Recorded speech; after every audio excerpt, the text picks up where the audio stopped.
Hello and welcome to the Auto Buyer's Guide podcast powered by Alex and Autos. I am Alex. Tim is off today. He is doing fun watch things in Geneva, which sounds very, very exciting. So with me today, we have our East Coast editor, Brian.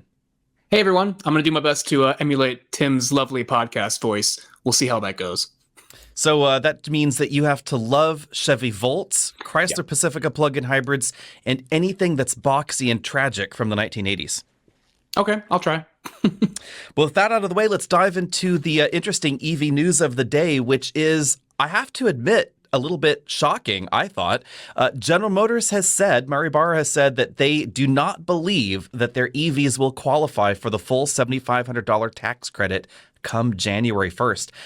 Were you surprised by that? I know I was. I think anybody who read that news was probably surprised. I mean, they seemed to have it all ready to go. I mean, it sounded like they were pretty confident that they would get it back. And based on all the criteria, you'd think they would. Now, what are the details? What are the reasons why they don't? Yeah, so here's the detail. I guess the way the tax credit is structured come January is that there are two components. The battery pack must be built in North America, so Canada, the United States, or Mexico, and then a certain number of critical minerals, value-wise, must be extracted from America's free trade partners, and that includes North America, South Korea, Australia, blah, blah, blah, blah, blah. So apparently it's that portion that General Motors is not going to qualify for, which I was kind of surprised by because GM was involved in some of the lobbying for the way that this deal was structured. So a lot of folks, myself included, just assumed they would get the whole thing. Looks like they're only going to be getting the North American manufacturing part. And how much value-wise does that get them? So hopefully it should be $3,750, and that looks like it's going to apply to everything that does not exceed the price cap. So if you're out there buying a Hummer EV or the Silverado EV when it finally comes on sale, you're not going to qualify for that because the cap is about $80,000 or so. Theoretically, there will be versions of the Silverado and Sierra EVs that will qualify, but not at the start of production. Those are only going to be the most expensive trims. It could mean, however, a bit of a bummer for the Equinox and Blazer EVs, which should qualify price-wise.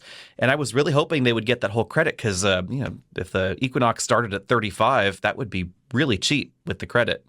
Yeah, well, I bet the Koreans are kind of snickering in the background now because I know they've been coming to Washington recently to try to negotiate some sort of update to the plan because obviously they were left out of the game or the party a little bit there, but now it looks like they're not alone. So yeah.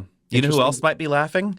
It appears that Jeep might be laughing and Ford might be laughing because it seems that the Stellantis plug-in hybrids will still get the full $7,500 tax credit. And Ford's CEO said that they, quote unquote, think that certain models will qualify once the rules are complete at the end of the year. Okay. Well, interesting development there, that's for sure. Yeah, and exactly what they think might happen there is interesting with Ford because this could put customers in a real weird bind because Ford basically said they believe that certain versions of the F-150 Lightning and the Mach-E will qualify. Obviously, Lightning can get too expensive, so the more expensive ones won't qualify. But this means that they must be using different battery cells in different models with different materials sourced here and there because they're certainly going to qualify for the manufacturing portion. The mineral portion sounds like they're just going to try and scavenge some minerals and jam them in some batteries.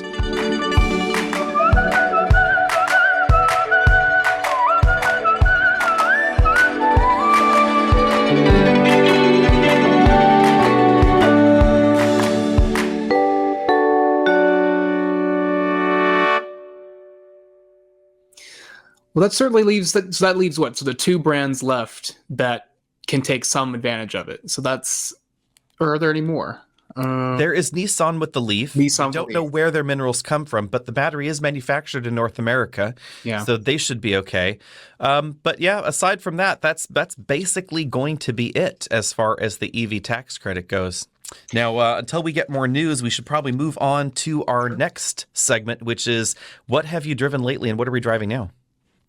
Well, lately for me, I've had a bunch of GM products, actually. I've had the Chevy Trailblazer and the Chevy Traverse. I had the Chevy Trailblazer first, and that actually surprised me a lot because it was it's a stylish option in that segment. If you like a white roof, a black roof, or even a brown roof on a contrasting paint color job, you can get that on a Trailblazer.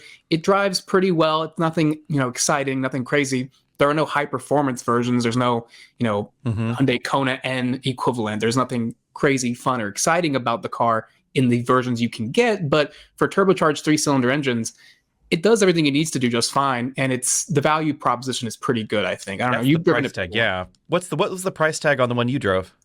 Oh, I think it was just over 31. That's 31 not or bad. 32. Yeah. And it had pretty much everything because mine was an active trim. The active trim and the RS trim are right neck and neck in price. It's just like mostly styling features that are different, or styling elements. But yeah, so that's right near the top of the line. It was missing the panoramic moonroof and the power tailgate, which are bundled into the package. Yeah, so those are things I like, but yeah, for those folks out there that are not familiar with the Trailblazer, this is not the smallest crossover in GM's lineup, but it's almost the smallest. It's pretty darn small, and it was the least expensive until very recently when they announced the new Trax was coming back to the U.S. It used to start under $20,000. Price tag has gone up a bit, but that's still way less than the average for a new crossover in the U.S., and it's pretty practical on the inside. Right. So yeah, you got to take a look at it. It to me looks like the more attractive car. And if you don't need all-wheel drive and you don't care about your transmission and how many gear ratios it has, and you're not really a feature crazy person, you don't need every bell and whistle.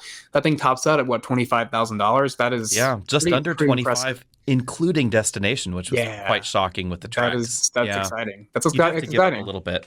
But let's see here. Coming up on the channel, if you're a subscriber to the Alex Nautos YouTube channel, you will be seeing some interesting things coming up soon. We have a full review on the Sportage Hybrid, the GR86. Brian drove the Traverse, so that is coming up there. And we also have some recent videos on the refresh Telluride, and soon, we can't talk about it yet, but I can tell you it's coming, the new 2023 Accord and the new 2023 Honda Pilot. I just saw them yesterday. My lips are sealed until a little bit later in the second week of November, so be sure and stay tuned for those. So what do you think of the look of the Sportage? I'm torn. Well, I think we're on the same page here, at least on the Sportage specifically.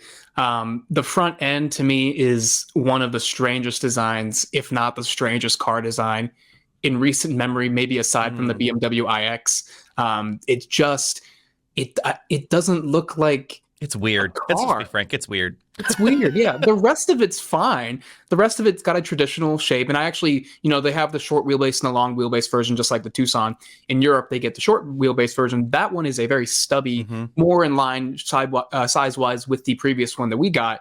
It didn't even have a rear window or glass behind the second doors, the second row windows or whatnot. This one has the full, swoopy look with the larger cargo area, which you commented it's one of the largest interiors. Now. Cargo is absolutely huge. Yeah. Yeah. So the look is peculiar though. It's just a peculiar look. Now, if you get one in like X Pro or X Line, the fascia at the bottom, like the treatment they give it to square it off a little bit helps. But the SX trim with the chrome that kind of does the boomerang thing at the bottom, I don't know, that looks worse to me. It's just an odd looking mishmash because the front's so weird, but the rest is so normal. Yeah. It's so I am intrigued though. It seems that when I polled our Facebook followers, if you haven't found us on Facebook yet, be sure and do that so you can be involved in these things. It was universally loved. Oh, very few people actually said that they didn't like the look, so that kind of surprised me. It is on our list as far as a next long-term proposition here. So this end of this year, the Lightning is going to go and the EV6 is going to go. I want to replace them with some sort of green plug-in thing that is inexpensive. Right. I was initially thinking maybe plug-in hybrid Escape, perhaps plug-in hybrid Tucson, but it seems that our Facebook followers thought that the Sportage was beautiful and we should use it instead for our next long term. So there you go. I think the Nero is beautiful. I think that's a good looking car. I think the Nero is a good looking one. It is cheap too, not all wheel drive. And I really kind of want an all wheel drive something. So be sure and sound off in the comment section, listeners and viewers, and let us know what you think on those. Next week, we're going to be wandering off to Sonoma to take a look at the Honda Civic Type R. Some of those Canadians already got to drive it. Yes, those darn Canadians. And there are already people out there talking about it, which, you know, It offends my journalistic sensibilities, I will be honest. I'm going to throw Honda under the bus here and say that Honda's been doing this a lot lately, where they're doing the whole like, okay, well, we're going to invite everybody to go drive the Civic Type R or whatever, and so we all sign up, and hey, that's fine. We have to agree to an embargo, and then it turns out that there's actually a different subset of people that already drove it and get to talk about it, but in a quote unquote more limited sense. Right, and then they say they had a separate embargo and that it was track specific in terms of how they got to drive it. Sure. Right. Yeah. It's like, okay, but Yep. you know what? I haven't watched any of the reviews. I haven't read any of the reviews. I'm going to go in with an open mind. But it sounds like the hints of feedback I've heard, it's pretty impressive. So we'll have to see. That's what I will say. In a way, that's a bit of my problem with what Honda has done here with this launch event, because I think it will color opinions in a way. And my opinions are perhaps a little bit pessimistic, I would say, lately. The folks that I talked to that were able to drive it already thought that it felt big and heavy compared to the old model. And we'll see what that means, because I certainly didn't think the GR Corolla felt big and heavy. No, I don't think so. I mean, it definitely is a smaller car, but not drastically smaller. I mean, it's a little bit tinier, but yeah, I don't know. And it's not, I forget what the weight difference is. Do you know off the top of your head? Because, of course, one is all-wheel drive and one is not. But I don't know. Much of a difference? My recollection is poor. I don't believe we have the final specifications on the new Type R yet. But versus the previous Type R, the GR Corolla was maybe, I think it's under 200 pounds weight difference. Oh, yeah. Okay. But the new Civic is heavier than the old Civic. So I'm betting that Type R gains some weight.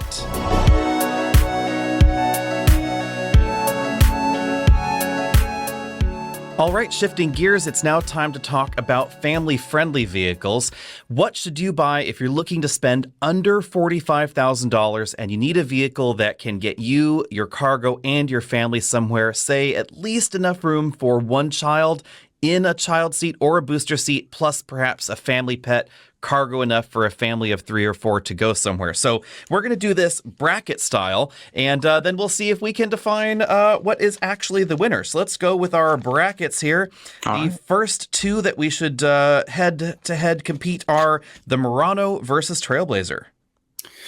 Ooh, very different options there. Murano, when it came out, was like, to me, one of the prettiest cars made in the last 10 years. But of course, now it's nearly 10 years old. So I would say, because it's on the older side, definitely doesn't have the newest tech that Nissan has to offer, doesn't have just the newest cutting edge design, all of that. I would just say probably skip the Murano and wait for the next generation if that's coming. Trailblazer is a little bit newer, maybe a little bit better value. Similar in terms of interior room. It's actually quite spacious on the inside for how tiny it is on the outside. So yeah, I would say I would agree with you there. Unless you're going to plan to put 3 people across the rear, I would go with Trailblazer. Yep. Great value. So we're going to kick the Murano to the curb, and Trailblazer advances to the next round. Let's see here. What else do we have here? So we have Highlander versus Tiguan. Is the price tag worth the size increase, or vice versa? I think I would go Highlander. Again, the Tiguan is sort of on the older side. There's a new one being spied, testing right now. So I imagine if you want the newest and nicest from Volkswagen, you could maybe wait a year for that to come.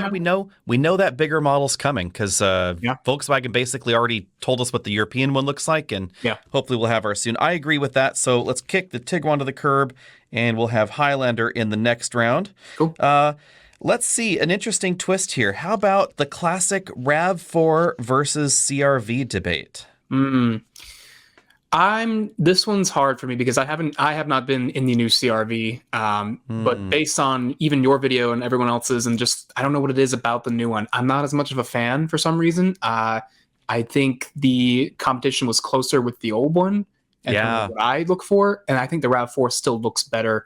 I don't know, the amount of powertrain options you get, you've got a little bit more options on the RAV4. I don't know. And I would say you can get that RAV4 hybrid for under $30,000 still starting. So that's probably where I would go. And you are going to get realistic 40 miles per gallon in it. You just won't in the CRV hybrid. I was a little disappointed in the CRV hybrid. It's roomy. I do like the style. I think it was really conservative in every aspect. It got a little bit more expensive. So I'm going RAV. Yeah, I agree with that. Okay, so we'll put that one on the next round, and let's go for something quirky here. How about Dodge Durango versus Volkswagen Atlas? Which is the more family-friendly thing? Now, are we just counting the regular Atlas or also the Cross Sport, the smaller one? We'll call it both Atlases. Okay. Pick your Atlas poison. I mean, I've driven an Atlas and I actually wasn't disappointed by it. It's nothing exciting, but it gets the job done. It's comfortable and it's massive on the inside. The larger one is. I believe it's bigger. Is it bigger on the inside than a Durango dimensions wise? I don't really know. But it is a little bit larger on the inside. Yeah, I don't know. I mean, a little bit larger inside, a little smaller outside. If you want a more burly and rough and not rough, but tough sounding and tough feeling vehicle behind the wheel, the Durango definitely has the V8 options and the more potent V6 option. And so, I mean, I don't know, it depends on what you're looking for, but that one is so much older too that it's like, you might want to get something a little bit fresher, maybe more reliable. I don't know which one is more reliable in historical data, but seems like the Durango actually wins the reliability race there, oddly enough. I'm gonna let you decide. I would say the tech feels fresher in the Durango post-refresh too, because that infotainment system in the Atlas is pretty old. But I will have to actually pick the Atlas here because this is a family-friendly show. And the Atlas is one of the very, very few vehicles where you can have child seats latch anchored in the second row and still access the third row. There you go. So, and has a 3-position bench in top trims available as well. So I would go Atlas. Okay, cool. Let's go somewhere different here, and let's go Outlander versus Buick Envision. Oh, see, that one's actually tough, surprisingly, because I really like the way the Envision looks. It's agree. I like it a lot. It's a very clean design. It reminds me of some Opals and Vauxhalls from Europe, because I think that design was influenced by back when they were still working with them, perhaps. I think I don't remember, but definitely was, yeah. Yeah, and I like the way it looks a lot. I have not been in one yet. I actually will be driving one later this month, but what was the other option again? Oh, the Outlander. Yeah, the Outlander. I actually like the Outlander. Basically a Nissan Rogue with the Mitsubishi logo. Yeah, I think it looks unique. I think it's cool in the plug-in hybrid option. I don't think that'll come in probably realistically under $45,000, but my problem with the Outlander is really just going to be dealer network and support. Sure, you can get one. It's probably cheaper than the Rogue, probably a bit more available, but do you want to risk it? It does have a long warranty, though. Yeah, and I'm sure Buick is probably, I don't know if they're selling too many Envisions, so they're probably trying to get them out the door easier or quicker, so maybe you could get a better deal on an Envision. Only one can win. Which is it? Which is it? Oh, I'm going to say Outlander, actually. I'm going to go with Envision. To break the tie, we have to resort to a digital coin flip app. So name your heads or tails, Brian. Let's give the Outlander heads. Heads, okay. And we're flipping. Oh, it bounces. That's kind of a cool app. Oh, well, that's sad. I wish I could overrule things. It's a heads. So sadly, the Outlander must win and pass along to the next round. Hey, it has a tiny little third row. Family friendly. Yes, absolutely useless unless you have legless children. But if that is you, then that is perfect. Next up, we have Palisade versus Pathfinder, Battle of the Peas. Oh, gosh. Yeah, I like both a lot. I like one a lot more than the other. Palisade, it gives you more. I agree. It looks Let's go better. Palisade. Yeah, it's nicer, better. Oh, yeah. Now we have a tricky one, Telluride versus Grand Cherokee. Now, I would say for the listeners, price cap here is $45,000. So you can get basically a base Grand Cherokee with a few little doodads squeak it in under 45, or you could get the majority of Telluride trims. Yeah, I think the only the SX Prestige doesn't fit in that, I think. Or the SX Prestige, the X Pro won't be in there, but you could X Line for just about that. Assuming that your dealer doesn't charge you $10,000 over MSRP, which, is a real problem with Telluride at the moment. Yeah, I'm going to go Telluride for sure, yeah. I would go Telluride as well, but I would just caveat that by saying the Grand Cherokee I really love, but you are going to have to pay for the honor. So you have to be the wealthier than average family for that to be your family choice. So we'll go with Telluride. And also, I prefer the Kia infotainment system over the Uconnect in the Grand Cherokee. It's just I think it's easier to use and better laid out. So if that's something you consider, I would definitely disagree with that. But we must move on. Escape versus Bronco Sport. Oh, Bronco Sport. Except the refreshed Escape does put up a better fight because it does finally look better, and it has nicer, bigger screen on the inside and simplified trim structure. I don't know. This is a case of materials versus style, because the Escape has better materials. Bronco's better styled. Also, no hybrid Bronco Sport, which continues to amaze me. That's true. You could get the hybrid, which is well priced in the Ford line. It still has real all-wheel drive, but does kind of look like a jelly bean. But I think it looks like a better jelly bean now. I think they did a good job with the refresh. Honestly, because of the better rear seat space and the better materials, I guess I would probably go Escape. And it's more fuel efficient, so if you need that option. Oh, we must break another tie, because I was going to go with Bronco Sport because it's cheap. Oh, it sounded like you were leaning towards Bronco Sport. And I was like, so let's see here. So what is pick your heads or tailsies? Let's flip it up. I'll do Escape for tails this time. Escape for tails. Let's see here. Let's see what happens. This app is free, but it's annoying because it bounces too long, and I just want to know. Got to be realistic, yeah. Oh, now it's tails. Well, that's not fair. Okay, so that means the Escape wins, right? I think so, yeah. Yes. So move on with the Escape. Haha. And now we have Passport versus Pilot. And I have seen the Pilot. I cannot tell you about the Pilot yet. So you will just have to go with existing Pilot and plus whatever assumptions you want to make about the next Pilot. I don't like either one. So I don't know. I guess the more rugged look of the slightly more rugged look of the Passport appeals to me a little bit more. I guess I'll lean Passport because I don't like either of their interiors as they currently are. The interiors are aging a little bit. Remember, it's family friendly though, and we do have that third row in the Pilot. So do you want to stick with that? Stick with your Passport, or no? I think you can go Pilot. Yeah. Go Pilot. Okay, we'll go. I agree with that one. Let's Pilot. And then again, everybody, it's the 2022 Pilot. Right. Important things, since we cannot speak of the machine that does not know its name yet. Next, we'll go with Chevy Traverse versus Mazda CX-50. Oh wow.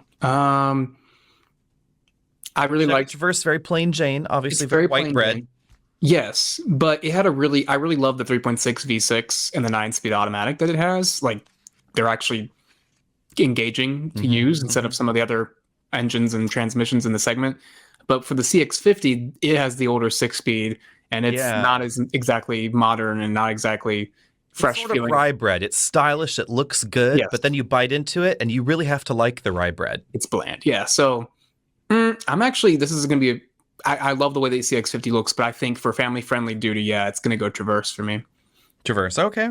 Yeah. I sort of agree with that. It's got a big cargo area. We'll go Traverse. It's got a massive cargo area, yeah. And then on the agenda with massive cargo areas, we have Subaru Ascent versus Chrysler Pacifica. And you could actually even toss in the hybrid in there. Okay. Well, I think I would have a no-brainer picking the Pacifica. The question I would wonder, and I would agree with you there, would be, would anybody else out there choose the Pacifica over the Ascent? And I will say the Pacifica the Pacifica's in the group. Pacifica plug-in hybrid could be here if you get the full tax credit. It starts at $46,978, according to my screen right now. And it will qualify for the $7,500 federal tax credit, though. So that could get it well under the average. The average new vehicle in America is $48,000 apparently now. So it could get you well under there if you qualify for it. Yeah. I would agree. I would also say, interestingly enough, that according to Consumer Reports, this kind of surprised me, the Ascent has been pretty terrible when it comes to reliability, oddly enough. Wow. It actually has the position of, I think, worst in the segment, or next to worst in the segment as far as reliability. Lots of random issues with the Ascent, and I don't understand the origin of that. So go figure there. But hey, it has a ton of cup holders. So now we must ask the question of Santa Fe versus Tucson. Both Hyundais. Yeah. I'm actually I love the way the Tucson looks. I think it's a very modern, edgy design, not as wild or wacky as the Tucson or the what was the other one? The Santa Sportage. Fe. No, the Oh, Sportage. that's Wagon Sports. Yeah. Yeah, like as siblings, the Tucson is the far better looking one, but not siblings, but you know what I mean, cousins. But the Santa Fe, I think, has a Santa Fe's roomy. It's roomy and it Got has a a big more back seat. it has a more sophisticated ride quality too. Like it felt a little bit more. Yeah. It is more expensive, but it felt like it rode like a more expensive car than the Tucson. And Santa Fe's funky because it's RAV4 and CRV priced as far as the starting price. It gets more expensive, but it's not in the same pricing category as something along the lines of a Murano.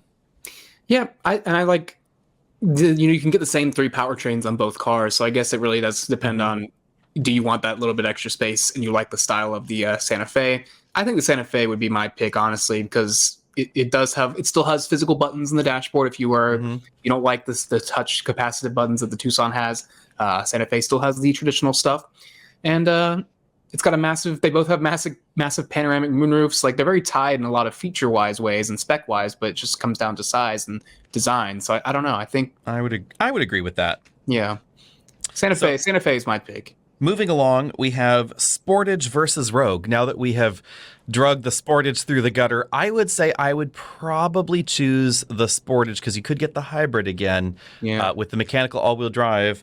And the Rogue, well, lovely. Everybody should check out the review that's coming out soon. The new 3-cylinder actually is pretty good as far as the engine. The transmission, not a fan. It's peculiar. Interesting. Okay. I like the Rogue styling. I do like the style. Yeah, I like the interior better. It's got, I don't know. I have to admit, I would take the Rogue over the CRV, which surprised me. I had the Rogue the same week that I drove the new CRV, and I came back, left the Rogue, drove the CRV, came back to the Rogue, hopped inside the cabin, and I thought to myself, this thing's 2 years old, and it looks newer inside than the CRV somehow. They did a good job. Yeah, and oddly enough, the 3-cylinder engine sounds better, but the transmission software programming is all bonkers. I mean, there's a lot going on there. Remind me what it is. What kind it is again? It's continuously variable automatic transmission, obviously, but Nissan software programming is weird. You press your foot down on the accelerator pedal, and then by the time the turbo spools up and the variable compression thing does its thing and the CVT does its thing, you found that you're too aggressive on the throttle, so you pull back a little bit, and then you get this like moment of a little bit more acceleration, then a little bit less acceleration. So you find yourself just bouncing on the throttle pedal just too much. Yeah. But I do like the interior. It's very practical, roomy, and very, very comfortable. I think I would Sportage though.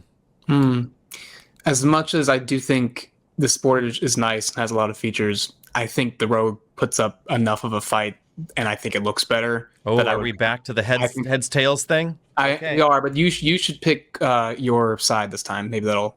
I'm going to go with Sportage Hybrid, since that's a allowable. But pick your side of the coin. No. Oh, okay. Yeah. I will go heads. Let's see. Okay.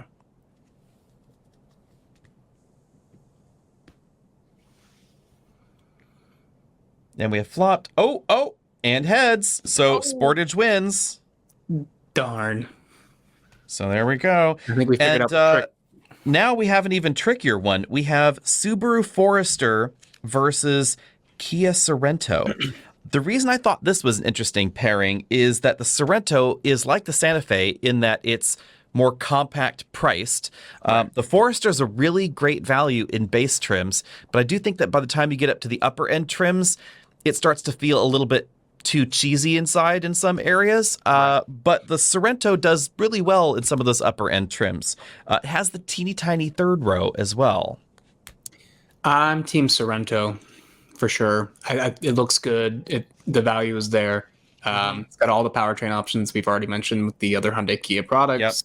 I would also Sorento. So let's just move that one on to the list. And then we need to insert Highlander back into the mix here as we work our brackets around. So this is round 2 now. Yeah. Move on to round 2. Trailblazer versus Highlander. I think they are both excellent values, but that Highlander did just get that 2.4 liter turbo, which I was not the biggest fan of, and I suspect some folks might be disappointed in the fact that Toyota's gone turbo. I like the power, but it's a little gruff. Yeah, I'm just not convinced that enough Highlander buyers care. I don't know. I mean, has there been research done into that on buyers of 3-row family crossovers caring what their engine is under the hood, unless it's like a hybrid? They're like, I want the efficiency, because I feel like if I talk to like a family member looking into that, and I told them, oh, they swapped out the 2 or the 3.5 V6 for a 2.4 liter turbo 4-cylinder, they would be like, what? Okay, like it's still a Highlander to them. Right. I suspect sales will tell the tale, but if they are cross shopping a Pilot and a Highlander, and they are like, oh, that's a buttery smooth V6 we've got in the Pilot. Sure. Yeah, we'll go with that one. We'll go with that one. The 2022, of course. We don't know anything about the 23 yet. Yeah, we certainly don't know that it still has a buttery smooth V6 or anything like that. At any rate, so you hop in from that, and then you hop into the Highlander, and you're like, what is this gravelly thing under there? It sounds like, a bucket of bolts has been thrown into my blender. I have a feeling the customer's going to scratch their head. Maybe. So it was between Highlander and Trailblazer, though? Highlander and Trailblazer. Remember, Highlander's a lot more expensive. Is the price tag worth enough to Highlander? I think it is. Because they don't still offer that base 2.74. Like, they never had that this generation. No, this generation hasn't had that. It was just the V6 2.4 liter. Higher price tag, starts at 36 and change. Well, it offers more, I guess. I mean, the third row is sort of more Sorrento size than Palisade size or anything like that, but it still has that, and you still do get the hybrid option, and maybe I don't know. That's really tough. I'm gonna go Highlander because I like it. I like the current Highlander, especially its interior. It has a pretty good interior. And I would say you could squeak into a base and XLE hybrid for under 45. So I would go with Highlander as well. Okay. So that's the next bracket. So then we have RAV4 versus Atlas. What do you think? I am torn between these two. RAV4 is obviously going to be the more reliable vehicle. It's going to be much more fuel efficient, much more reliable. It is a little tight on the inside, but I think that a lot of families would do well to look at downsizing, perhaps. Sure. Choosing that smaller vehicle, because then you could spend more time with your family than time working, I would say. You can get into that RAV4 hybrid for a lot less than the base Atlas. Do you really need that third row, or the random occasion where you do need some extra room? Right. Maybe you put a little cargo carrier on top, or you could rent a minivan for a weekend. And don't forget, the base Atlas has the 2-liter turbo 4 and not the exactly. V6. And apparently, I've never driven the 4-cylinder one, but I hear it struggles to move that heavy thing. It's not overly peppy. Let's put it that way. Okay. Well, I mean, neither is a naturally aspirated RAV4. I mean, if I were to get a RAV4, I would absolutely get the hybrid. It just has a lot less weight to pull around the RAV. Of course. I'm gonna go RAV4. I'm going RAV4 as well. So it's 2 Toyotas in the next bracket down. We then have Outlander versus Palisade, 2 of your favorites. Can you stomach the Outlander? I can. I just think Palisade is better. They have third row heated seats. What more could you want? Well, you can't third row heated seats. Oh, not for that price. You're right. Yes. Ooh. For 2023, all Mitsubishis are going to have a very similar warranty to Hyundai and Kia, 5 years, 60,000 mile bumper to bumper, which is certainly longer than we find in the American brands, 10 years, 100,000 miles on the powertrain. So that should put a lot of people's fears at ease. Let's move on here. We now must go with Escape versus Pilot. I think I would choose Escape. Yeah. I'm more of a fan of what they did for 2023. The powertrain options are there. It's got a little bit of a fresher suite of technology on the inside. I would say, especially since we cannot comment on 2023 Pilot. Right. I cannot say that I would pick it over the Escape, so we'll just go with the Escape here. All right. Sorry there. Chevy Traverse versus Pacifica. So minivan versus big crossover. Nearly minivan, yeah. Yeah, nearly the unminivan. Right, because it is the largest largest 3-row crossover that's not an extended wheelbase full-size SUV in terms of cargo. Yep. It has more cargo space than a Yukon. It's huge. Yeah, it's huge. I have to say, though, by the time you've inflated your crossover to traverse dimensions, you might as well just pack it in, get a minivan, because that's what you really need anyway. You know it, too. You know it. You know it. You know you need the minivan. You know you need the second row seats that fold into the floor or the things that strap in the back, etc. I would go Pacifica. That would be me. Just get over the denial hurdle. Get right into acceptance. Do it. I mean, do it. Agreed. And for anybody asking why the Honda and the Toyota minivans are not on this list, because Pacifica has won the battles here before, so we just didn't even include them. Anyway, moving on, we have Santa Fe versus Sportage. Santa Fe, Sportage. Oh, I think Santa Fe. Yeah. I wish Santa Fe as well. Yeah. So let's cross that one off the list. That leaves us with Sorento versus Telluride. Ooh. Well, so earlier this year, I would have said Sorento, but the refreshed Telluride definitely now looks better to me. The interior now is up to speed with the rest of the modern Kia interiors with the dual screen and all that. I really like the amount of choices and interior colors you can get. It's actually a lot more you can get on the Palisade. Blue interior than you can in the Sorento, though. You can get it now, yeah. You get the blue interior in the Telluride? Yeah, it's on the Telluride now. Yeah. Which model? The SX.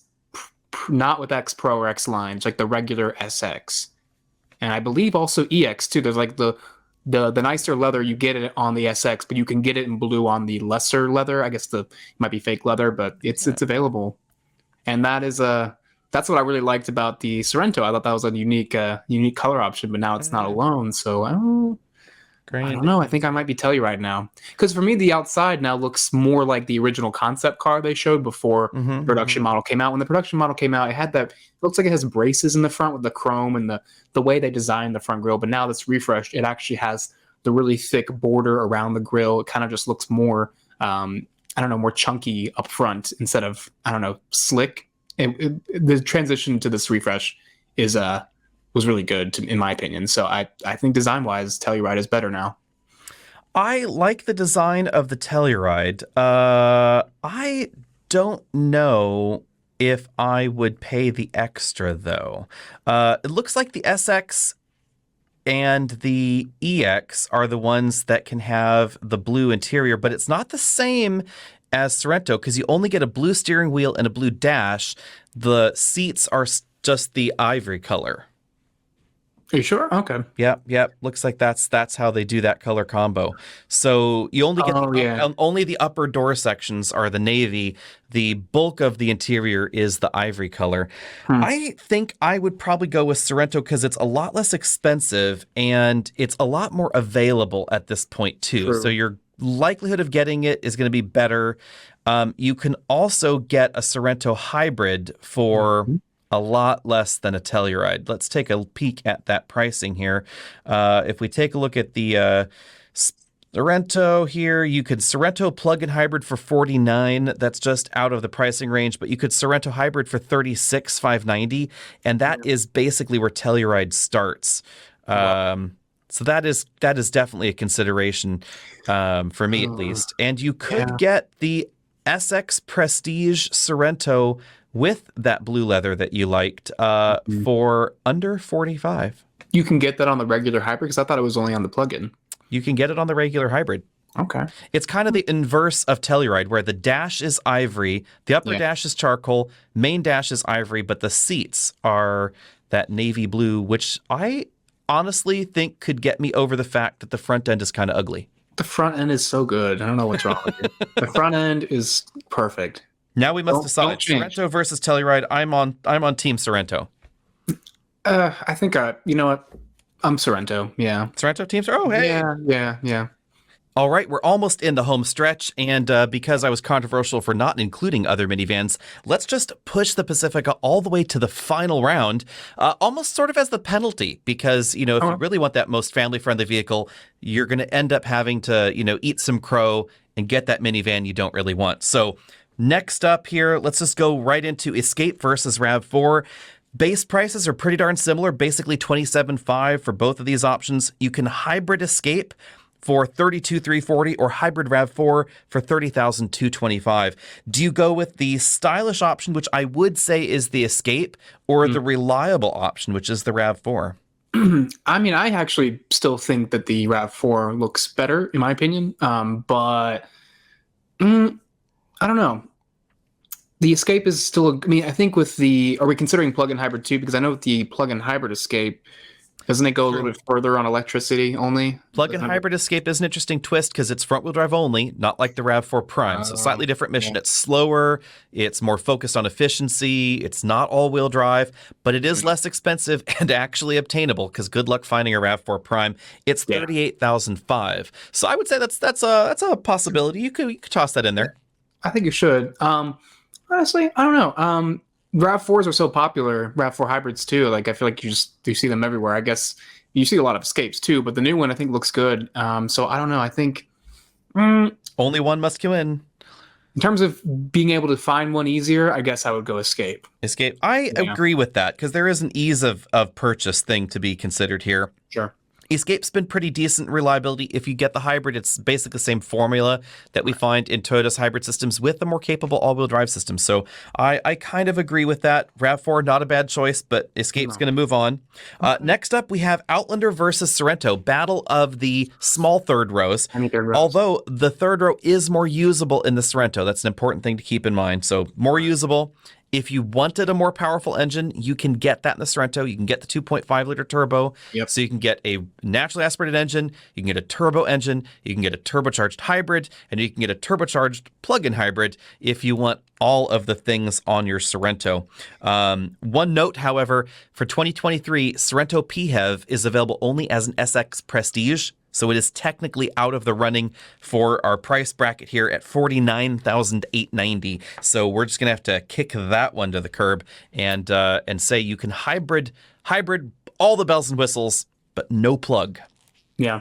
I mean, I'm always a fan of choices, and so even without that choice, you still have 3 to choose from on the Sorento side. So I think the size, the fact that even though it is a small third row, it's still, like you said, a little bit more usable. The overall cargo space, I believe, is also just larger. Doesn't have as many seats as a hybrid, as a Highlander, but I will say that the Sorento is actually closer to Highlander size on the inside in many critical dimensions, mostly legroom and headroom.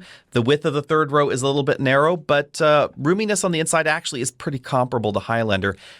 Big thing to know, though, most of the versions are going to be 6-seat when you're out there shopping. So a lot of the versions of Sorento are going to have that captain's chair set up in the second row. Right.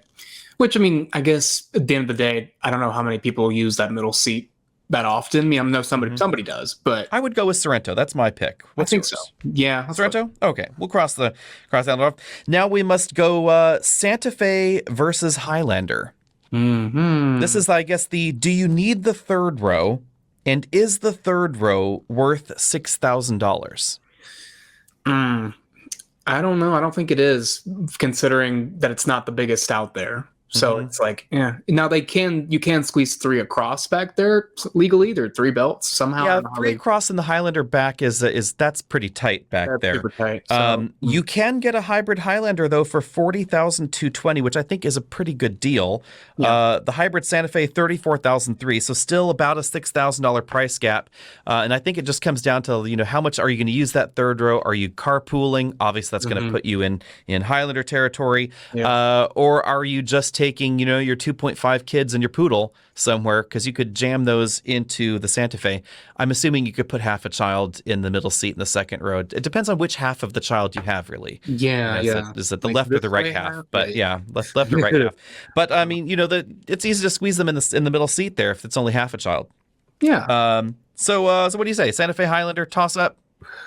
It's hard. Flip a coin. What are we doing? What did you have a choice? Did you have a lean? I am I'm willing to be swayed.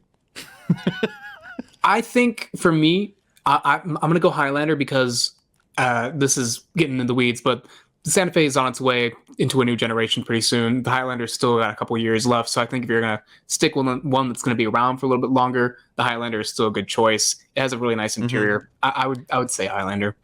I probably would go Highlander as well. I like that third row option, which we don't get in that Santa Fe. I think it probably is worth the $6,000 to do the third row.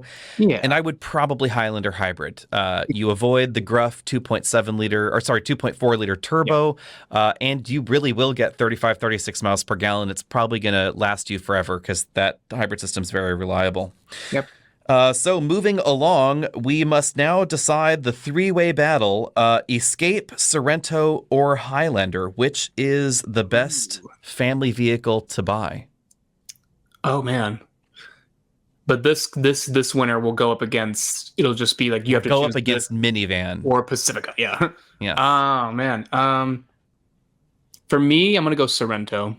Sorento. Interesting. Yeah. Interesting. I like the I like the Sorento. I think I would nudge the Highlander up just a hair because it's only going to be about $3,600 more to get the Highlander hybrid over the Sorento hybrid. It's going to get you better fuel economy. It's going to be a tiny bit roomier, but more importantly, it's going to have more seats. That's the thing for me. I do like the mechanical all-wheel drive system in the Sorento hybrid. It's going to make it feel much more sure-footed.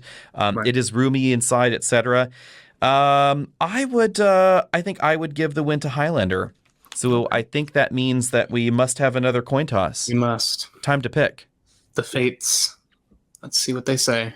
What is your choice? Heads or tails here? Ooh, heads. And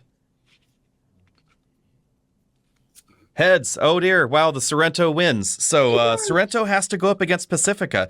Now it's time for the real meaty discussion here. So should you get the three-row crossover or should you just admit that your life is over and get the minivan? Oh, I wouldn't put it that bleakly. Your life is just beginning with the minivan, you know? It's just the beginning. Oh. Moved on to a different phase. You know, phase. My life isn't half over. I am merely exploring my middle ages. Yes, I'm shedding skin. Going on a crusade for my Middle Ages here. I actually quite like the Pacifica, but it is definitely a statement. No all-wheel drive. It definitely says that you needed the cargo capacity. You need that third row that is always used. I would say, in my defense of Sorento, that most people that have a third row don't use it nearly as much as they think they needed the third row when they bought the vehicle. Right. So this is a average use case versus max use case. You know, if your parents are visiting, your in-laws are visiting, and you need everybody to go theoretically in one car, that's what the third row's for. And most people I know that tends to be what the third row is used for. But how often is everybody really there? Would you be better suited to the cheaper vehicle because the Pacifica is going to start at $37,000? Theoretically, you could get a Sorento for $8,000 less with a longer warranty, and $8,000 is an awful lot of weekend rentals in a minivan if you needed one. That is true. I guess the other way to look at the minivan thing is it's not forever. You know, it's a phase. Once you don't need it anymore. Once you've minivanned, you can't go back. Your soul is dead. Yeah. There's no redemption. There's no return. Okay. Well, with that in mind. Yeah. Your dad bod is firmly set. It's never going to come back. There's no return. You've already had the shame of driving down the street in the minivan. Even the unminivan, even if it's a Carnival, even if it's the coolie van. Or like the swagger wagon. The swagger wagon. Yeah, the swagger wagon. Doesn't matter. What if it was this won't be under 45, but what if you theoretically had an ID Buzz? Would you count that as a cool minivan?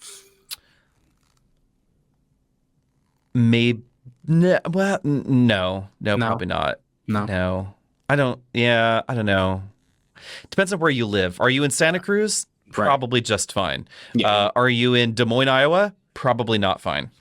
Are you where I live? That thing would stick out. Might not be fine. So, only one must win. I would vote Sorento because it's cooler.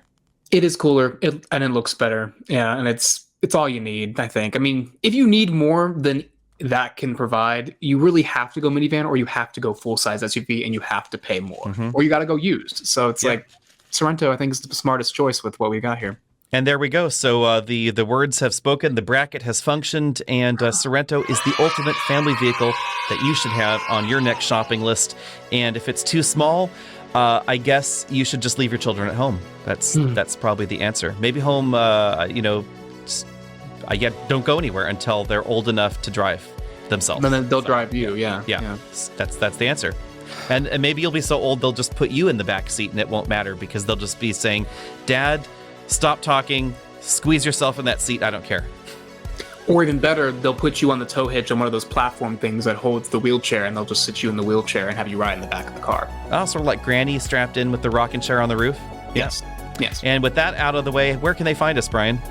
They can find us on Facebook, Instagram, TikTok, Twitter. We've got the website, alexonautos.com. We've got Alex on Autos on YouTube. We've got and this the EV channel. Buyer's Guide. Make sure to go to check that one out as well. That's all the EV stuff. And I think that's it. That's covering all of it, right? Yep, and we'll see what Tim thinks of our declaration of the best family vehicle next week when he is right back here on the Auto Buyer's Guide podcast. See all of you later. See ya.